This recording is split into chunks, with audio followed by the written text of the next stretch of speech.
So I would say at this point in time, nobody believes in the Minnesota Vikings, and I don't understand why. Listen, I gotta say this. The 2022 Vikings, love them or hate them, they made history. The finishes to their games, you couldn't script them any crazier if you tried. Now I get it. Not everyone was on the Kevin O'Connell train after he hopped over from the Rams. And sure, he had that Super Bowl pedigree as an offensive coordinator, so people expected some of that magic with Matthew Stafford from 2021 to be sprinkled over Minnesota. But let's keep it 100. Stafford, prior to that Super Bowl run, hadn't even won a playoff game. Kirk Cousins, he did. So when I heard rumblings about modeling Justin Jefferson's role after what Cooper Kupp did for the Rams, I thought to myself, why not? Maybe the Vikings can be that surprise team, that lightning in a bottle for the NFC. Jefferson didn't just walk that walk, he danced down the sideline with it. Week 1 against Green Bay, 184 yards, 2 touchdowns. And as if that wasn't a statement enough, the man went on to lead the league in catches and yards. When we talk MVP, he's right there, top 5, outshining every other non-QB in the conversation. But here's where it gets interesting, and I think many of you will remember this. That glorious win against the Packers got every Vikings fan hyped up, only for them to face plant in Philly the next week.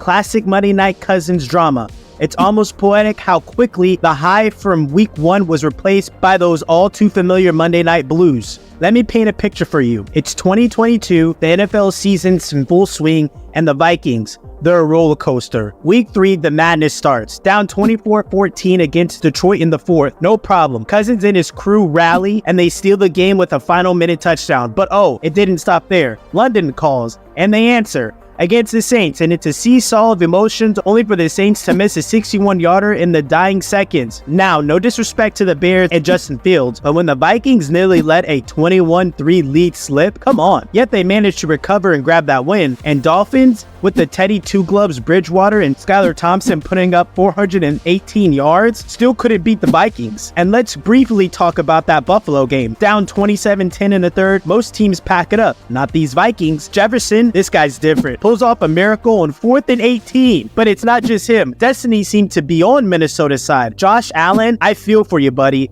That fumble, that's not a play you forget. The Vikings stood at 8-1, etching their name alongside the 96 Jags and the 2020 Chiefs as the only teams in NFL history to clinch 7 consecutive wins by such narrow margins. If you're not tuning in every single time this team plays, you're missing out. This offseason, Minnesota has made moves, and I'm just not sure if it's the playbook I would have drawn up. Let's break this down. They've been due to some Pro Bowl cornerstones. Adam Thielen, the heart and soul of Minnesota, who wore that purple and gold his entire career, he's catching passes in Carolina now. Dalvin Cook, well, he's gone just like that. And let's not forget about the backbone of the defense, Eric Kendricks. 8 seasons, his whole career with the Vikings, and now he's moved on. Za'Darius Smith in 2022 had 10 sacks, and Patrick Peterson led your team with 5 interceptions, also all out the door. Now, I understand football is a young man's game and teams evolve, but you can't just sweep that kind of experience under the rug and expect to not feel a vacuum. And looking at their offseason moves, I'm scratching my head. They didn't make moves in free agency, choosing to promote from within. I like Alexander Mattison, I really do,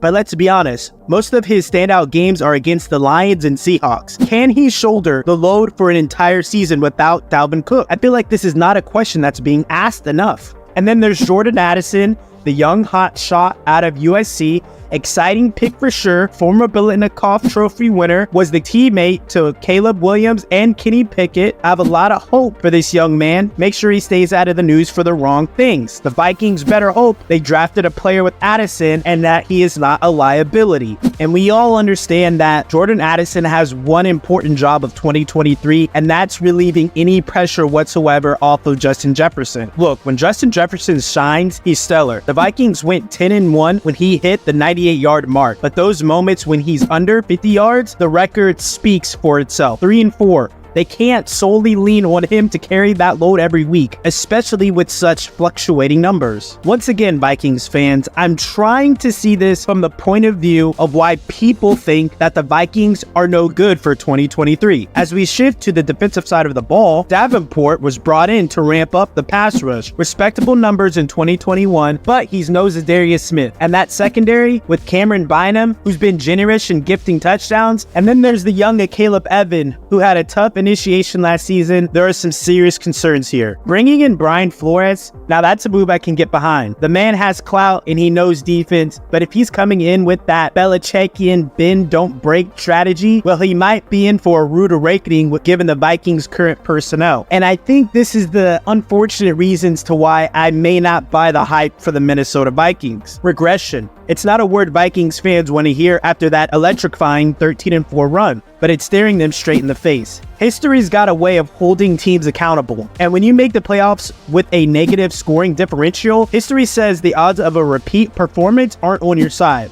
The last 9 teams to pull that off didn't even make it back to the playoffs the next year. Now, I've got respect for Kirk Cousins, I really do. But let's break down these numbers. He's one of 27 quarterbacks with at least 6 game-winning drives in a single season. But guess what?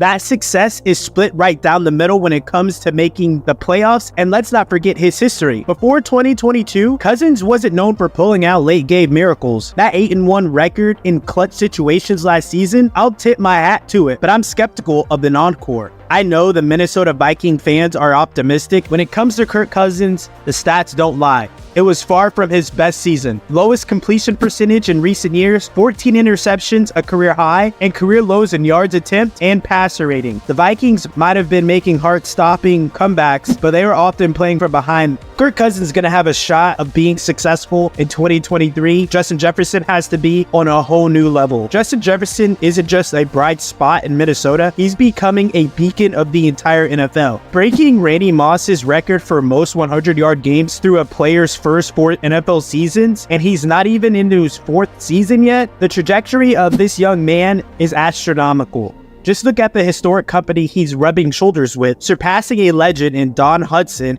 a record that stood since 1936, and the fact that his 4,825 yards in 3 seasons is the most in NFL history, that's no small feat.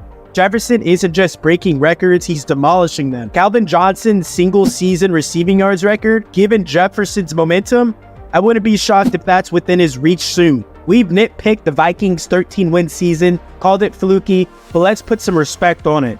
It's an incredible challenge to chalk up 13 W's in the NFL. Maybe there's an art to edging out victories in those close contests. With a talent like Justin Jefferson on the field, Minnesota's offense always has a shot. And if Brian Flores can put the D back in defense, the 1-2 punch this team needs. Now, I'm not putting my house on them making the Super Bowl, but let's not sleep on the Vikings. If they march into the NFC Championship in 2023, it's going to be a sweet satisfaction for that team and their fans to look around and say, we told you so. So next, it's up to head coach Kevin O'Connell, quarterback Kirk Cousins, and star wide receiver Justin Jefferson to not only prove to the haters that they are wrong, but to also prove to all of the Minnesota Vikings fans that they were right and that the Minnesota Vikings belong in any conversation that's discussing the best teams in the NFL. Like, comment, subscribe.